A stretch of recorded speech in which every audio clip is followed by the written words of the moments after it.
my fiance was like, absolutely not. And really the only guy that really understood that was Coach Chris. Been closed because that was me and my mom's dream. And now that she was gone, it was like, it's not our dream anymore. I was just in that dark place. So with those short amount of reps, you got to be damn near perfect. And I know you can't be perfect every time, but you can't have wasted reps. So. Hey everybody, welcome back to the Imported Podcast. Today on the show we have got the new Vienna Vikings quarterback, Ben Holmes. Ben is from upstate New York and he's had a very interesting football journey. He's 29 years old and played in many different leagues, had a lot of different experiences, is now playing for the Vienna Vikings. We sat down and talked about his football journey, a lot of things about who he is as a person, what he's looking forward to in Vienna. I really enjoyed this conversation. I think you guys will too. So without further ado, new Vienna Vikings quarterback, Ben Holmes. Ben Holmes, the new quarterback for the Vienna Vikings. What is going on, man? How are you? Thanks for having me. Yeah, man. I'm super excited to have you on the podcast. And a lot of people are really excited about you being in the league and being in Vienna. I know you got there pretty recently, didn't you, into Vienna? Yeah, I think it's coming up on 10 days, 11, 12 days. So yeah, How are you feeling? You jet lagged? You adapting to the Vienna lifestyle? I thought I had it down, and then last night was a little rough. I FaceTime from my daughter back home in New York, Yeah. and I was up till like 3 a.m. So Yeah. I know that jet lag was like absolutely killer. I remember the first time, especially when I first came over to Europe, it probably took me like 2-3 weeks to start feeling normal. So yeah. I feel you, man. So before we dive into kind of like what's going on this year and you being in Vienna, I'd love to get a little bit into your backstory, your story as both a football player and as a person. So can you just give me a little bit of a walkthrough of your football career, starting from when you first started playing and then through high school? And then I know you had the junior college experience, and then you had a lot of experience after Tarleton to a lot of different teams. So kind of walk me through your football journey, man. Sure. Well, I started out at Orchard Park. That's where I'm born and raised, Orchard Park, New York. I started playing when I think the first age was like 5 or 6, when you could first like put on the pads and the pants were like going down to your ankles. So I started playing then, and then I went all the way through the Orchard Park system. And then my senior year at Orchard Park, we were fortunate enough to win state my junior year. And then we went back my senior year, but unfortunately lost. And my senior year was the first time I played quarterback. I had been like a running back, DN, safety, receiver. So That's the thing. And sorry to interrupt you here, but that's what I read about you, is that you weren't a quarterback until your final year of high school. And for those who don't understand the American high school system, senior year, that's your last year of high school. So it's quite rare to switch to the most important position in football, like kind of yeah. that in the game. How did that switch happen? Why did it happen? I think I was a really good baseball player, and I played center field, and I could always throw it, throw the ball. I mean, and my junior year we had a senior quarterback, and I was like, I'd rather play receiver and punt return, kick return, whatever. And then my senior year, we didn't have a quarterback, so I was like, all right, I'll give it a shot. So that's kind of how it came about, very organically, and so it was cool, and I'm glad I made that decision. Obviously, looking back, so Yeah, I mean, yeah, turns out to be a good move, it seems like.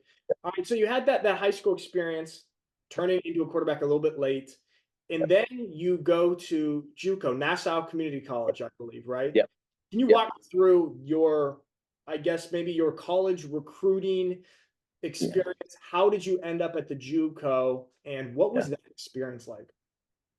So it was, well, obviously playing quarterback like for only 9 games in high school, it's like you don't really have any interest. It's gonna be So tough to get recruited. yeah, so there were some teams that wanted me to play receiver, and I kind of wanted to play quarterback. I really liked the position. My favorite players in the NFL were all quarterbacks, and I didn't really want to go Division 3, and nothing against Division 3 because a lot of my friends did. But I would watch, like LSU and Alabama and be like, oh, I could play there, but whatever. So, yeah, Joe Ossovet, who was the head coach at Nassau, found my film and was like, this dude can throw it all over the yard. So, he called me up, and me and my dad went down to New York City and took a visit, and we loved it. And then maybe like 4 months later, he sent me down in the car, packed my car up, and I was there. And JUCO was a really cool experience. It was something that I had obviously never experienced before, with living in a house with like 10 to 15 dudes, all from different backgrounds, and just meshing together. And there's guys from that team that I still talk to this day. So it was a really cool experience. Yeah, I wonder because with JUCO, obviously for the most part, and we got a big glimpse a little bit into the JUCO football world in the last few years with that Netflix documentary, Last Chance U, of like the JUCO world. And it's like this is a spot where you're not necessarily, or most guys aren't necessarily hoping to end up. It's typically a stepping stone, right? Yeah. To another place. Can you tell me a Yeah. little bit about how that experience molded you? I guess, like how that molded you, and what impact that JUCO experience had on you and who you are today. It So coming from New York, obviously you're not known for football. Right. But you go to this JUCO down in Long Island, and you don't play against any New York teams. You're playing against like Lackawanna College, and you're playing against like grown men, like guys that go to JUCO are either like bounce backs or a little older or Yes. something.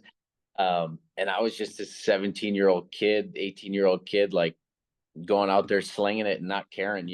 And it made me, I guess it made me grow up and mature real quick. Yeah. Um, you're trying to lead a group of men at 18 years old, and you can't act like a kid. You got to be the leader. You got to be the mature adult in the room when you're trying to tell somebody, hey, you got to run this or you got to do that. And they got to look at you and say, okay, you got it. And you can't you got to gain their respect. So. That's a great point. And that's something I want to talk about a little bit later when we start talking about you being in Vienna now, is being a leader of men as the quarterback. So we'll talk about that a little bit later. But just staying on your football path then. So obviously you have this time at Nassau. Then you end up at Tarleton State, where you Yeah. had a pretty wildly successful career from what I understand, especially your last 2 years. What was it? You guys went 23-2, right? Yeah, when I was the starter, 23-2. But there's kind of a little story in between that Yeah. really, and it's kind of molded me into who I am. But when I was born, and I might get sidetracked, so always kind of. Man. That's the When I podcast. was born, my mom was diagnosed with a rare disease called scleroderma, and it's kind of, I hope you guys don't have any doctors on the viewers, but it's like a Charlie horse all over your body and all the time. It whittles away at your bones and your intestines, and it's just a terrible disease. And she had it my whole career since I've been playing football. And my last year at JUCO, she got really, really sick, and I was actually committed to Stony Brook, which was a FCS school, and they gave me a full ride, wanted me to come play quarterback, and the Long Island connection was kind of how it happened. And then it was close to home. And then my mom got sicker and sicker and sicker. And I ended up taking a year off of football and helping her out as much as I could. And then she ultimately passed away in May of 17, I believe it was. And I was done with football. I didn't want to play. I didn't want to do anything. I was kind of in a little bit of a dark place and whatnot, and just looking for jobs and figuring out what I was going to do. And I got a direct message from Coach Tate Witten, who's still there today. He's a receivers coach. And he was like, hey, man, I saw you didn't go to Stony Brook. I hope everything's okay. Like, we're looking for a quarterback. And something just hit me, was like, I got to go. I got to go to that school. I don't know what it is, but I got to go. And that's kind of how I ended up at Tarleton. So it's a wicked story. It's crazy. Wow, man. Well, first of all, I'm so sorry to hear about your mom and her passing, and I'm sure that was a very like a dark experience, especially in those years. What So you were basically, you felt like mentally, "Oh, I'm done with football, man. I'm gonna be an adult. I'm gonna get a job. That's it." Yep. Yep. Was it what was it when he reached out to you, when coach reached out to you, that clicked or made you think like, all right, I screw it, I'm going back to football. Yeah, I think it was more so of me and my a great ship. I was always a mama's boy, and we had always talked about like playing on Sundays, playing in college, and in front of thousands of people, and living out the dream that we've like kind of always talked about. And for a moment there, I had always felt like that door had been closed because that was me and my mom's dream. And now that she was gone, it was like, it's not our dream anymore. And then I was just in that dark place, and it just felt like a sign from her. And I'm a big believer in the Lord, and I just felt like it was just a sign to get your, I don't want to swear, but get your shit together. Yeah, get your shit together, and pack it up, and just kind of escape Buffalo and escape Orchard Park, and kind of leave that behind, and kind of start a new leaf down there in Texas. And that's ultimately what I did. So Wow, man, that's a powerful story, a powerful like point in your football career, but also your life. And like, I mean, look at where that has ended you right, up now. Like you're sitting in Austria playing football for uh, one of the most prominent European football clubs on the continent, and it's just like that decision right there just changed the trajectory of your life. great, yep, Man, that's crazy. awesome. Appreciate you sharing that. Yeah, so then you get to Tarleton with kind of this new life of football, like you're Yep, kind of born with football, I guess, yep. right? I'm Uh, kind of I want to play again. So yeah. Okay. So specifically, then your final, or when you were a starter, then like those 2 seasons where you also went like 30 something touchdown passes with only 3 picks, like crazy stats. yeah, I Not think close to that experience. yeah. So when I first pulled up, Coach Witten, got out of the car, and we kind of just talked about what could be. And I couldn't play that year because I was gray shirted, because I had to get my grades in order and stuff like that. But he had this vision for what he wanted and how he wanted his offense run. And the film that I had from JUCO was the same stuff. He saw the direction of the offense going. And that year I just studied as hard as I could in the playbook, and worked on myself a little bit in the weight room as well. And I started my junior year. Our first game we played against Delta State, and my first throw was a touchdown. And kind of right then and there, I was like, "Oh, this could be special." So yeah, it was just an unbelievable experience. That town, it's called Stephenville, Texas, where Tarleton's at, is home for me. Those people rally around their team, and now it's a big D1 FCS school. But when I was there, we were Division II. But yeah, those 2 years were electric, and I had some really good receivers. But it was fun. Yeah, 23-2 is not easy to do, and I can't just do it by myself. But it was, yeah, I think it's like 60 touchdowns to 9 interceptions and 6,000 yards. Yeah, it was fun. It was Oh, good. Yeah. those are crazy stats. What an experience. I watched your college tape and I'm just like wildly impressed, man. It's just uh fantastic. And to think then like, all right, after that you had these interests from professional teams. I know not necessarily the NFL like what we all dream of as little kids, but you're going from, all right, a couple years ago I'm never playing football again, to now I'm finishing college and I'm about to play professional football. Can you Yep. walk me through that, and what the experience was like, and the teams that you had stints on? Yeah, it's been a journey. But yeah, my first, gosh, I can't even remember, but the first stint was with the Rattlers, the Arizona Rattlers of the Indoor Football League. And I got there, and I was very naive to indoor football. I didn't really know what it was. I just wanted to play. And it was kind of during COVID, and I had my pro day and everything like that. And the Broncos were real interested, and they invited me to throw at Baylor.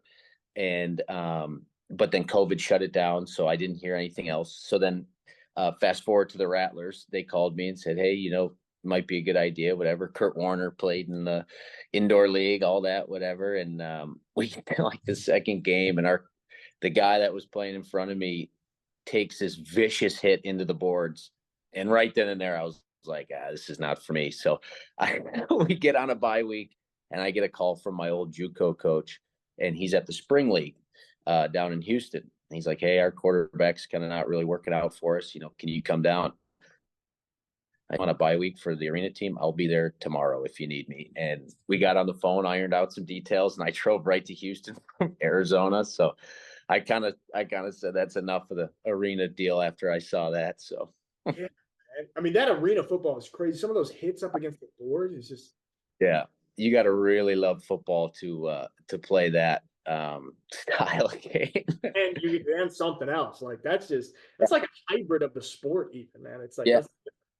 yeah. But that, yeah. Go ahead. Oh yeah, sorry, go ahead.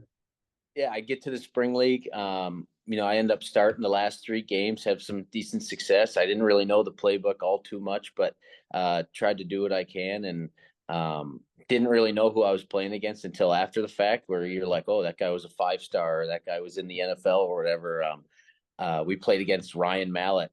Rest in peace to Ryan Mallett. It was crazy to line up against him. And then after the spring league, it kind of like folded. Usually all the spring leagues tend to fold for whatever reason. So I was like, geez, what do I do now? And then the USFL started coming around, and there was some interest from there. And then I get a call from what's his name, Brian, or I forgot the commissioner's name, but he gave me a call and was like, hey, for what? And they're like, oh, there's a team that might want to draft you. And I was like, okay. So they had this big like quarterback draft, and I was selected 4th overall in the first round. I was like, what in the world? So it was kind of crazy. I had no idea, and it was kind of a surreal moment. And that was kind of like the biggest moment of my career up until that point. And getting ready for that and getting really excited for training camp. And fast forward to training camp, I get up under center, which I had never done in my life, and go to do a play action, and big old lineman stepped on my foot and broke my foot, and I was going to be done for 8 weeks, and they let me go. That's just the nature of the beast. And I had to rehab my foot for about 8 weeks, and then went to an open CFL workout, and got signed right then and there. Workout by Montreal, and that's kind of how I leaped into the CFL. And then once I got to the CFL, I was living out of a suitcase for a few months. So yeah, man. When you look at like that is such a journey. And then I know in the CFL you had some bounce arounds as well. Ultimately, I mean, being a part of the Grey Cup championship team with the Argonauts was awesome. But let me ask you, like, what is the mentality like when you're in a situation like this where everything's kind of moving around, there's no stability, and you're also working on, like, you're trying to be the best version and the best quarterback of yourself? What's the mentality like, and what is that like, having to deal with that? For me, it always stems back to being with my mom, and you never let anything shake you. You never let anything rock you, and you just try and stay the course. And I knew in my mind I was good enough to play at a higher level than college. And, I had always told myself no matter what, I was just going to keep going, put my head down and keep working, and good things will come from it. And I'm a firm believer in that. And that's what I did. I just kept my head down, kept pushing. Luckily I have a great support staff with my fiance and my daughter. She's not old enough to support yet, but she's awesome, and my whole family, so they've been great along my journey as well. But yeah, I think so many guys along the way, they get cut or whatever, and they're just like, I'm done with it, sour taste in their mouth. But for me, I just kept pushing and kept chugging, and I'm not ready for a 9 to 5. Yeah. Man, there's I love that, man, because so I've been out here in Europe for like 8 years now, like played for a long time, and I've been retired the last couple of years.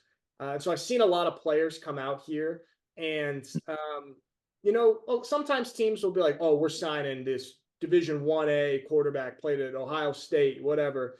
comes out here, doesn't end up doing well in the European world of football because it's a little bit different. The guys that end up doing well and the guys that I always get excited that teams sign are guys like you with a track record where, all right, maybe it's not the perfect linear experience with football and there's like ups and downs and you got to battle and figure out your path and way.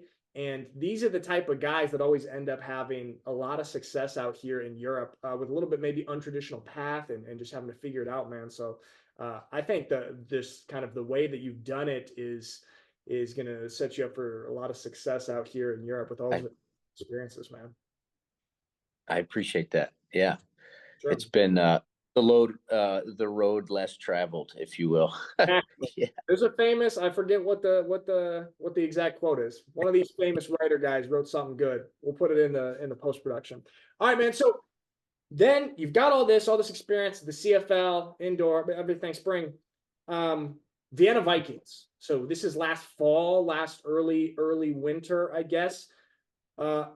How did you get in touch with them and what was this process like? And also, did you know anything about European football before being reached out to by them?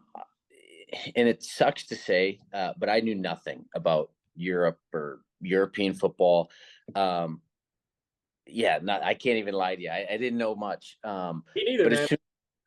as soon as I got released from Toronto, there was a few teams in the ELF that had quarterback troubles or the quarterbacks got hurt, and they had reached out, during last year's like season, wanting to bring me in. Hey, we'll bring you in 24 hours, whatever. And my fiance was like, absolutely not. Like, I just got you back from Canada. You ain't leaving across, So I was like, okay. And then I told all the coaches that had reached out, like, hey, right now is not a great time for me. I'm trying to be home with the family and I'll wait for next season. And really the only guy that really understood that was Coach Chris. He understood family. And I think I really kind of gravitated towards that in all of our discussions. And then he would kind of just DM me here and there during their season, like, hey, loved your throwing workout that you just posted or whatever.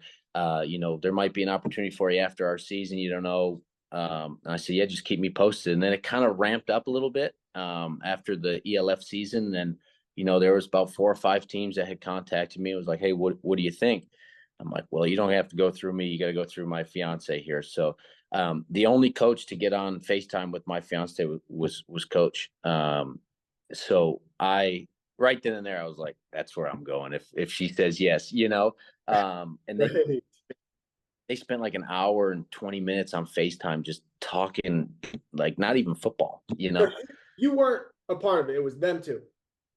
Yeah, I was ready. I was in. I didn't care where I went, So, do you have any idea what kind of made your fiance feel sold on the idea? Like what did Coach Kalaikai? It was his family aspect, like the culture that he's built here in Vienna. And he's now being here, because I took it with a grain of salt, because in my football career, it's like, oh, you tell whatever to the quarterback. But here he has built a culture like I've never been around. But going back to the conversation, yeah, I know that it had to do with them being here because they'll be here in July, and how important that was to him, for him to have me there, them there, because he played over here and he's been over here for a very long time, and he's has this beautiful family here in Vienna, and I think he really understood that. And talking to her, it seemed like she was very ecstatic after their conversation. So I was like, all right, they must have went well. So that's great, man. I just saw Coach Kalaikai 2 weekends ago at this like ELF convention thing. Yeah. A bunch of teams. So I talked to him for a long time, talked to him about you, talked to him about Vienna. Right. And just an awesome guy. Fun fact, so Coach Kalaikai was the head coach, and while my longtime coach here in Germany, Jordan Newman, who's now the head coach of another ELF team, the Stuttgart Surge, So he coached under Coach Kalaikai for years, and then came back and became our head coach. So we've always had that connection, and just got to hear so much about Coach Kalaikai, and then finally meet him in person. And do just what you said, man. And it's like what the Vienna Vikings have done and become, and so much of that is his work in establishing that culture. That's just super impressive. You're in a good spot, man. You're in a really excited for you. Yeah. So It's great. how has it been so far in Vienna? What's your day to day? I know you've only been here for about 10 days. What's your day to day like right now?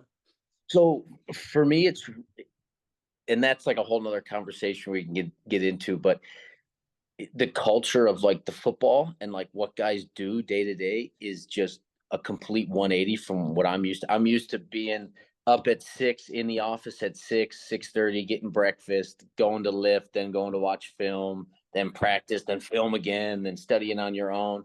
And I learned that I was in a room with Chad Kelly, who's not a bad quarterback, and McLeod Bethel Thompson, who kind of had the same story as me, a little bit of a journeyman, but he was older.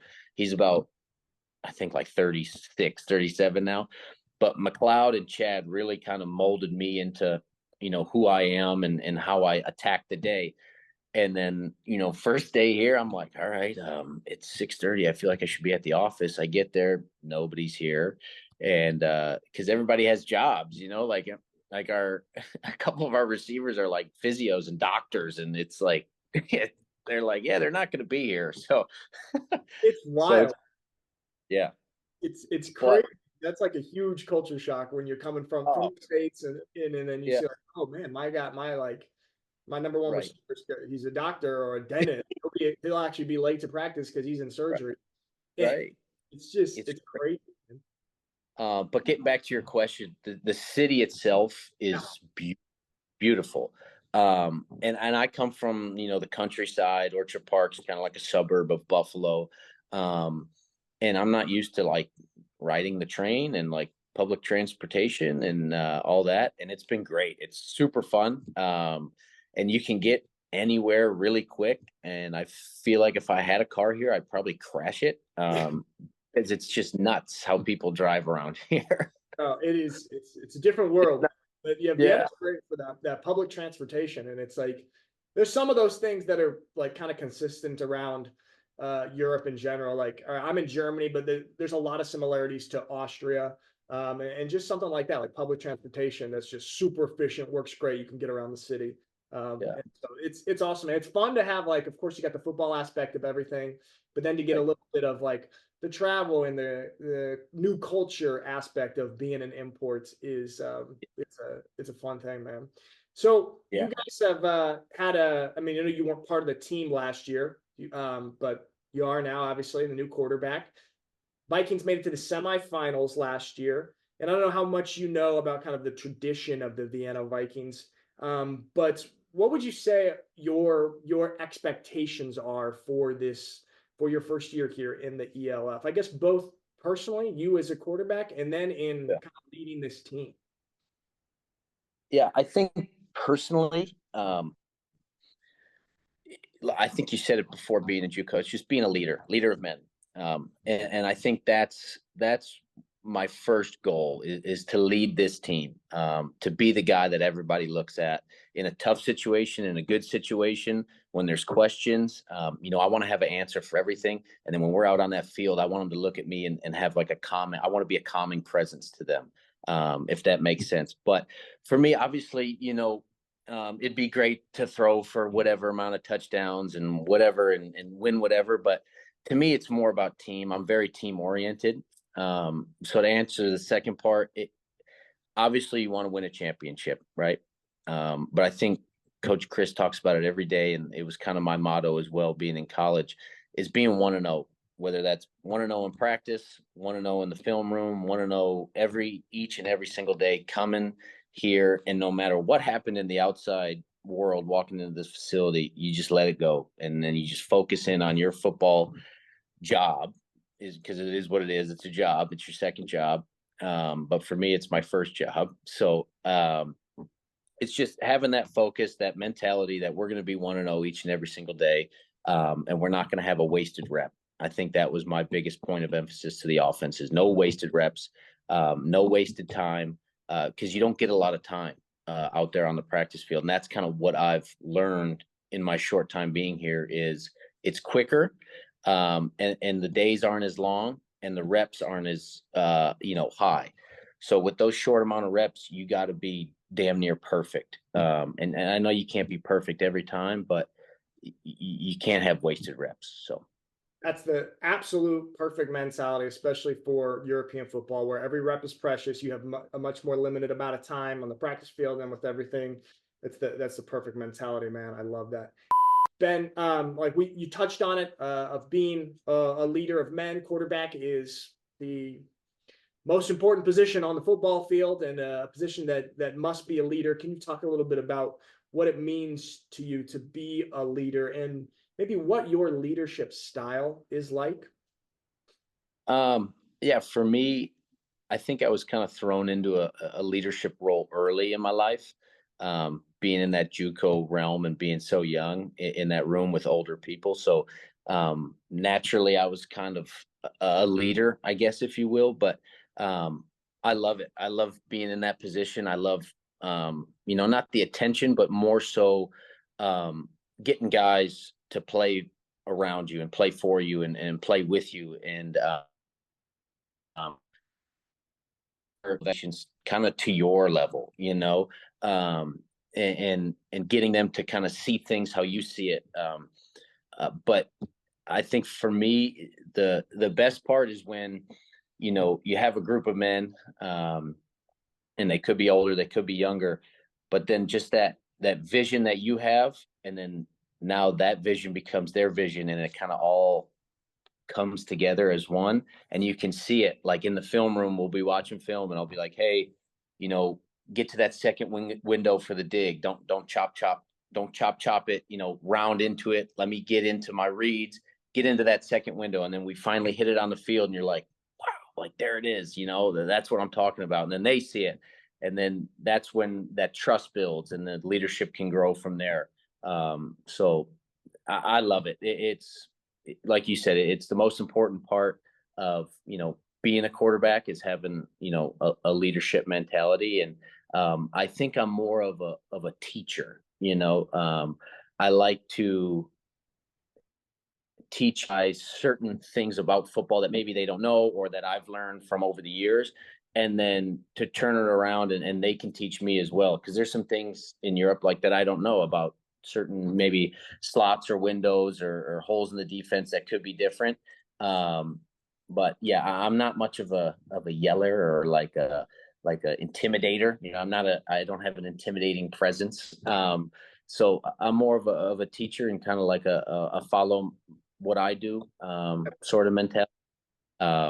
Yeah, so that answer was all over the place, but it's kind of an all over question, there's Yeah, but like, I mean, I know in me, like my example, and what you said a little bit earlier, which I loved, was that you want to have kind of like a calming presence for the guys when, all right, it's fourth quarter, it's a tie ball game. You guys are going down on try to get a game winning drive.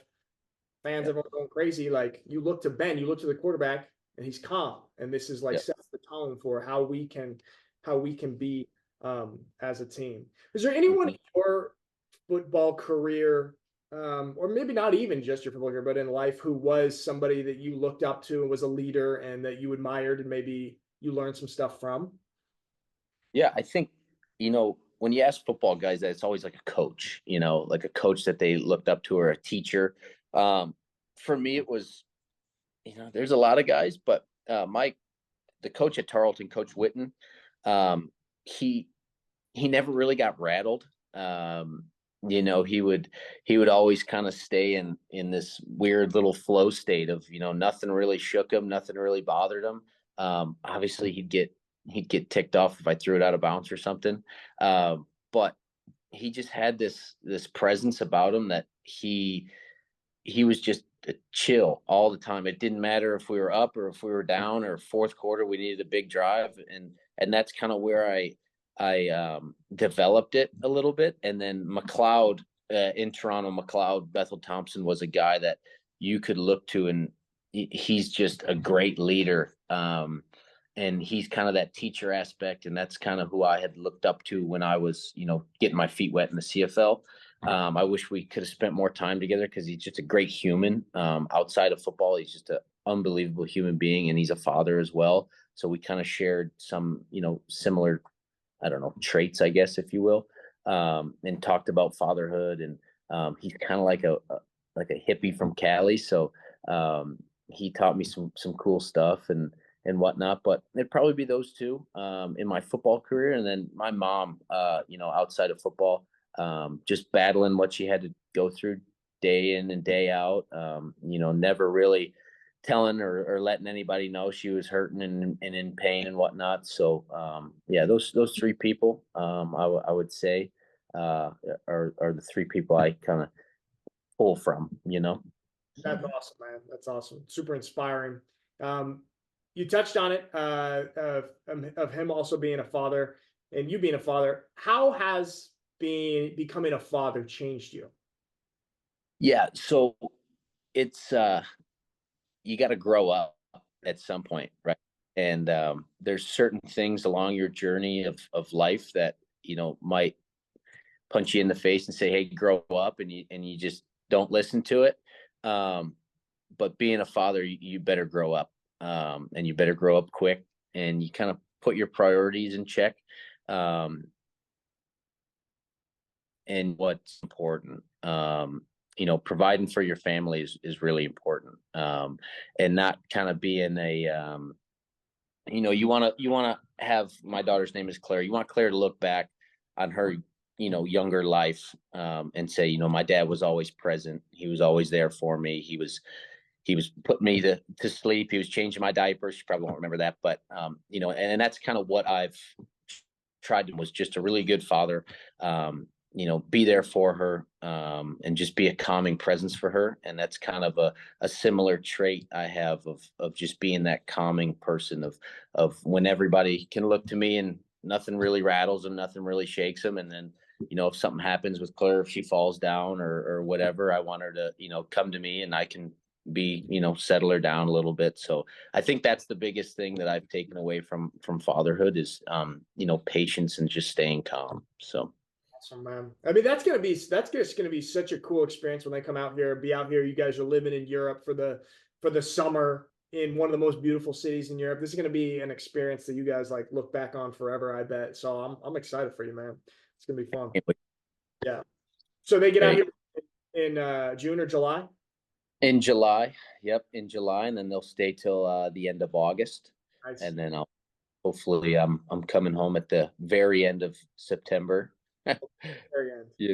Exactly. So. At the very end. What is, kind of switching gears a little bit, but as we're getting back into football, what is your opinion of this European football world now? I know you're so new to it and didn't know much about it, and now you're kind of just dipping your toe in the water as the season gets ready to start. But what's your perception and opinion of this whole European football world so far?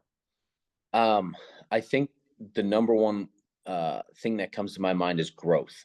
I think from where you see the ELF was to now, it's boomed. You know what I mean? And I think the talent level has gone up year in and year out. I think, and this is kind of naive of me, but there's like a GFL.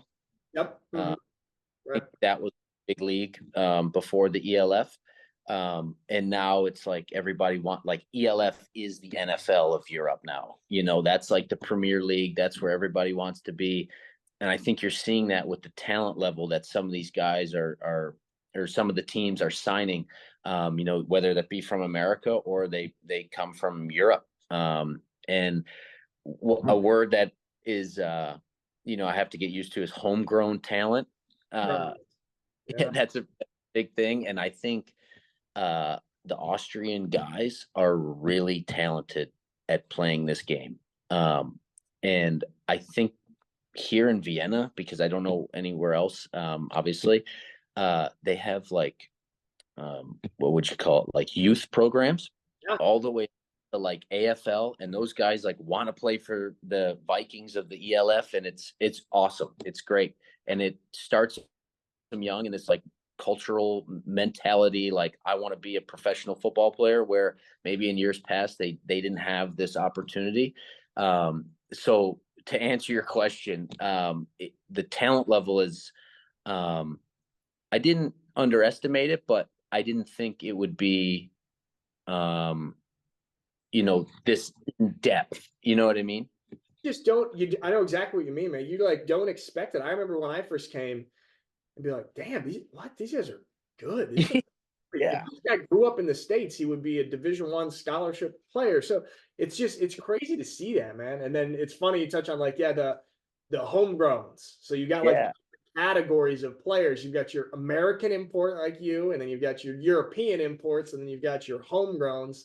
And it's just interesting kind of and when you talk to some coaches, I think most coaches agree on the philosophy. It's like, well, the homegrowns are the backbone of your team. Like, of course, you have to go out and you got to get, kind of your top level American quarterback, and most teams get a receiver and DBs. A couple teams get linebackers, but it's just 4 players, and the majority of your roster are these homegrown guys. And like you said, man, the Austrians are just they've got a lot of good homegrown talent. I would say like Germany and Austria there's a little bit of a rivalry between the two countries too with the homegrowns, and they'll like Yeah. play each Yeah. other in the national team games. There's a big Germany versus Austria European Championship a while back that was like in front of 40,000 people or so. So it's cool to have these countries with this talent. But yeah. Is there any, like I said, I know you're new to Right. the league.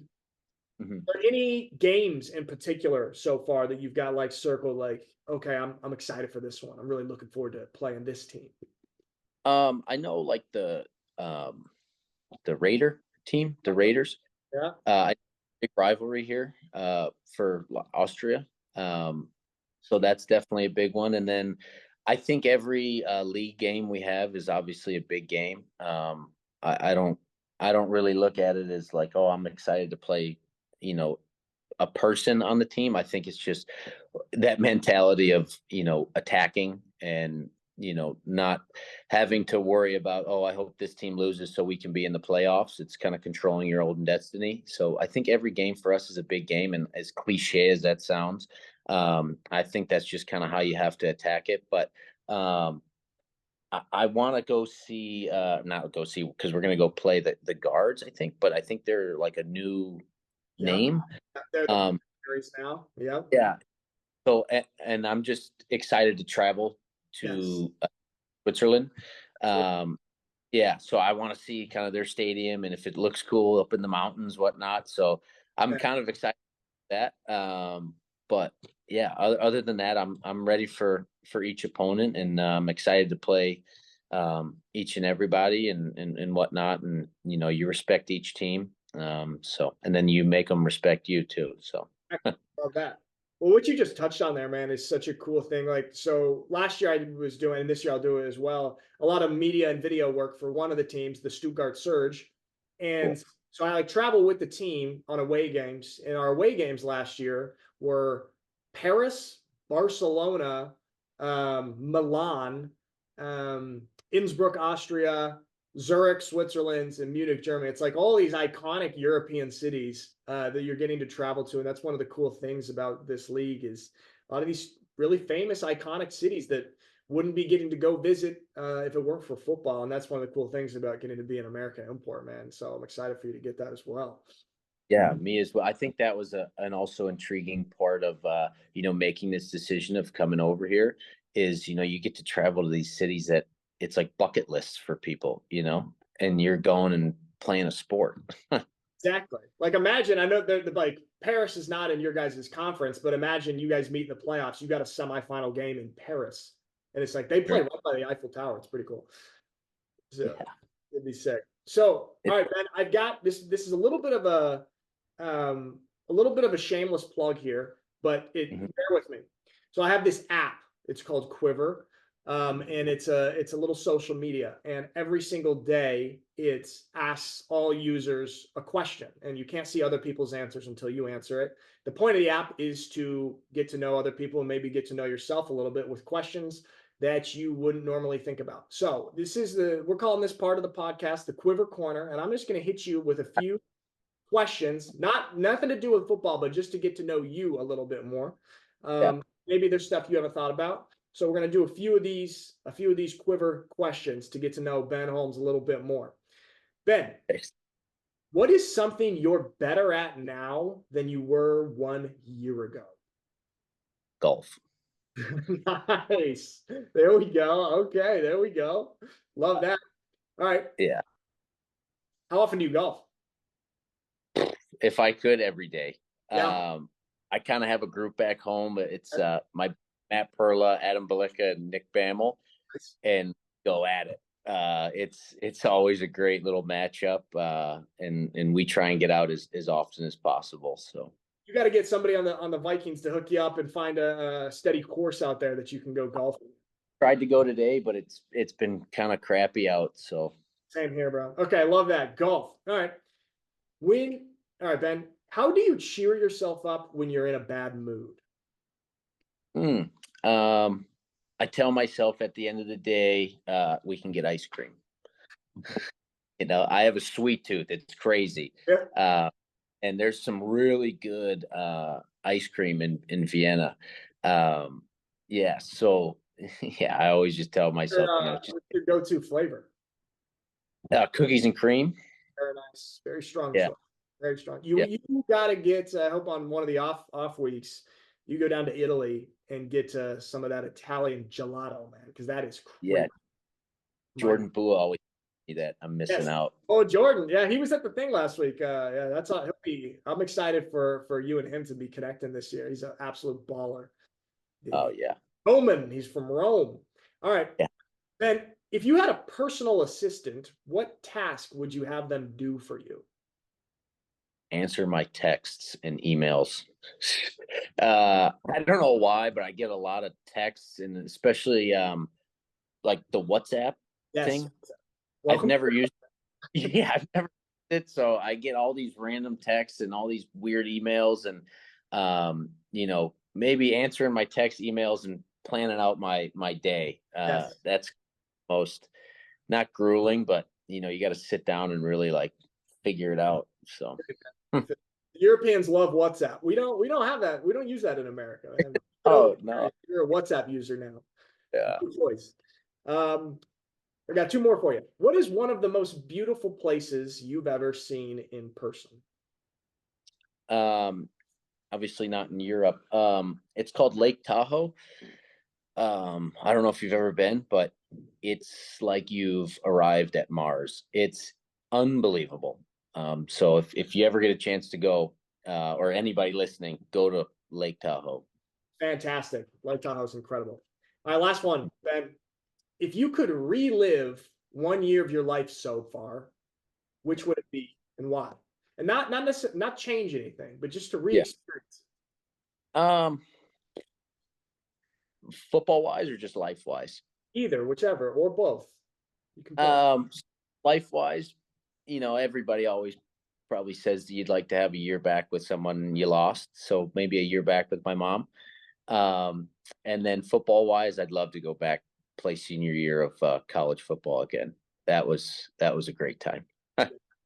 Perfect. Great answers, man. All right, Ben. Yeah. That's the Quiver Corner. Appreciate you participating. Awesome. Yeah. Just one little get to know you there. Hey, man, that's really all I got for you. That's just want to kind of get to know you a little bit better and see who the Vienna Vikings quarterback is, who's going to be leading the squad this year, man. Yeah, thank you. Appreciate you coming on the show, man, and good luck with everything this year. I'm a big fan of what you guys are doing out there, and if you need anything in this whole European football world, don't hesitate to ask. I got you, man. Appreciate it. Thank you so much.